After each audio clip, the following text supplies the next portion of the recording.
What is the most first world problem you've had or have seen someone have? There was too much food in the fridge already, so I had no room to put my leftover food. I have a friend who lives in a house that's so big that they need 3 Wi-Fi extenders. There's nothing to do at work, but I still have to look busy. The motor burned out in my electric garbage can, so now it's just a normal garbage can. My late grandmother once refused to stay at a luxury rental apartment because it didn't have a bellhop. My in-laws came to visit us in Amsterdam. Their hotel was too small, so they demanded a different room. Got the room, but the view wasn't as nice. Demanded yet another room. But of course a big enough room with the view they wanted wasn't available, and we got to hear all about it. The Amsterdam part is important. Space is small everywhere. That is just how it is.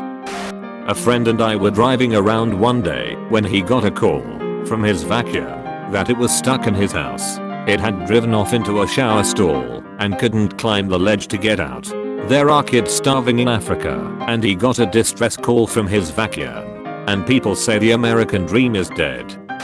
Where to park their second boat? The guy was upgrading his boat, but whoever was picking up his old one hadn't come in time, leaving him with 2 temporarily hard times. I'm hungry, but there's nothing to watch while I eat. Or rather, there's tons of things to watch, but if I start watching a new show I'll want to watch it to the end, and I'm not sure which one to pick. I have dealt with some fairly entitled people as a claims adjuster. I once had the misfortune of taking some high-end insured's claim. When our richer insureds hit someone or get hit, they typically get a personal adjuster who does everything. However, they send it off to me, something about vacations. In any case, the best part about these claims is how easy they are. You basically say yes, as long as it is not completely bonkers, and write checks later. So our insured hit this lady's Ferrari. The claimant, Mrs. Ferrari lady, wants to take it to the Ferrari dealership. I said fine. She demanded a rental.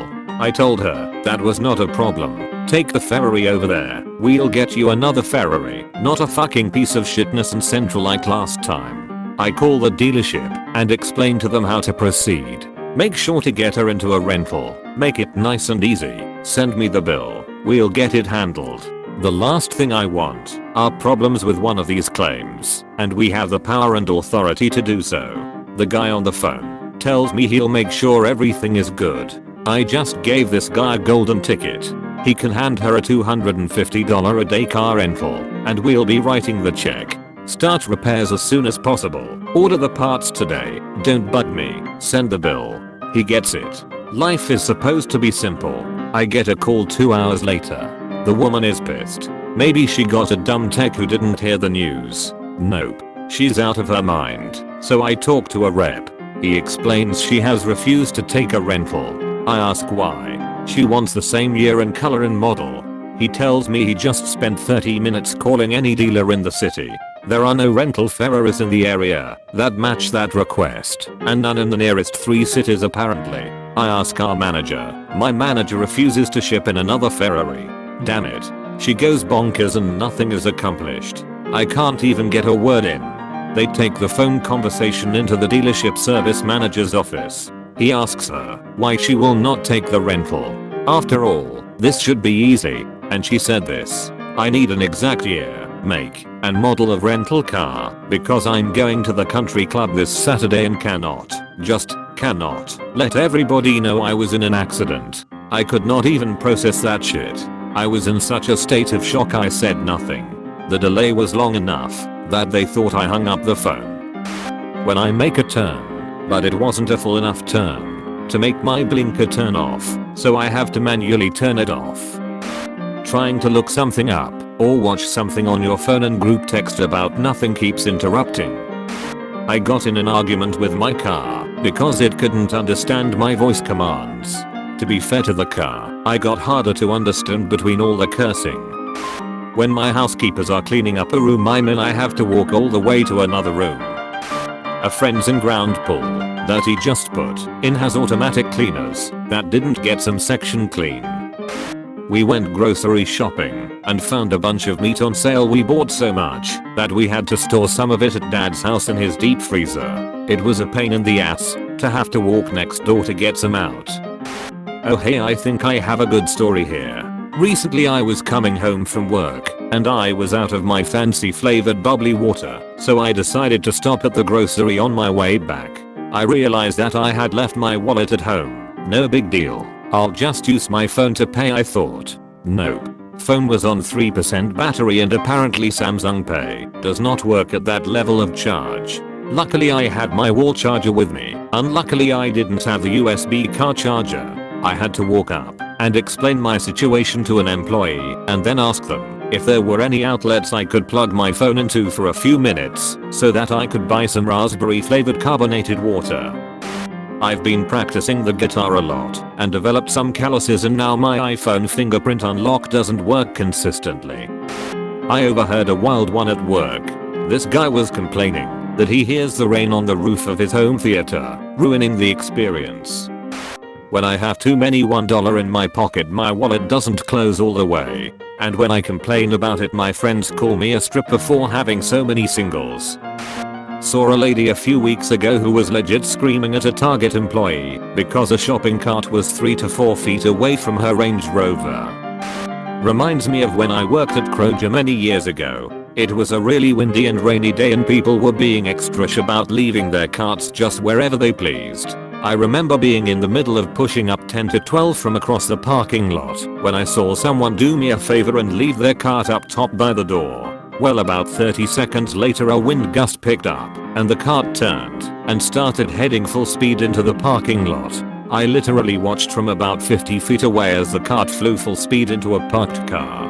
Another guy witnessed this whole thing and decided that it was somehow my fault and that he was going to report me to the manager for letting this happen.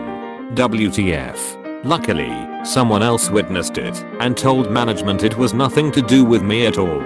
People are so effing stupid sometime. Another time I was working the gas station.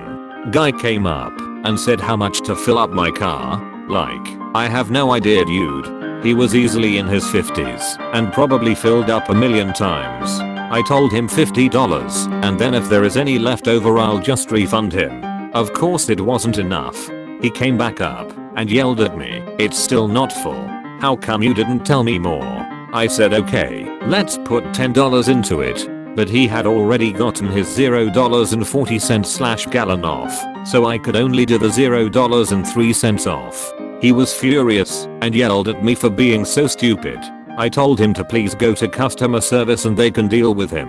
Working retail sure does open your eyes to how stupid a majority of the population really is. Was on vacation in the Amalfi Coast waiting for a private boat to pick us up to go to Capri. We arrived at the pickup spot 5 minutes late, but were actually 10 minutes early because the person who booked the boat knew we would be late and lied about the pickup time, so we didn't miss it. Cue huge argument about whether that lying was a terrible thing to do. I got a new cell phone on Tuesday. It has a USB-C port. All my charge cords are micro USB. So I had to make a late night emergency run to the store to get new charge cords and was then upset that the store doesn't carry woven thread cords like I want, just plastic coated cords. Every single time someone walks to a full pantry slash fridge slash whatever, opens it and says, "There's nothing to eat," despite boxes slash cans of stuff sitting right there. I may or may not be very guilty of this. Sometimes my Wemo switches will disconnect from my Alexa. In the morning, instead of laying in bed and saying, "Alexa, fan off," I have to get out of bed in the Arctic wind and turn off the fan. I'm currently experiencing it. My phone data provider is down for some reason, so I can't mess around on my phone at work. On the plus side, now I know that my battery is fine. I'm just on my phone too much. On the negative side, I can't check my train times as I'm walking to the station. Please come back O2. The apartment I moved into earlier this year opens right onto a busy street, so package deliveries are basically impossible unless the driver thinks, hey, this 3-dimensional building might have a backside that's less busy. So I started having everything shipped to my downtown Chicago office. which worked great until the building security started turning away all third-party Amazon delivery drivers because their cheap companies wouldn't update their building delivery insurance, or thing I did not know existed. So now all Amazon orders have to be delivered to an Amazon locker pickup 2 blocks away, which doesn't work for larger items because the lockers are only so big. I've been saving a fortune on bullshit I don't need from Amazon, though. Car too big for garage, had to build bigger garage, city wouldn't grant permit, had to buy bigger house, with bigger garage.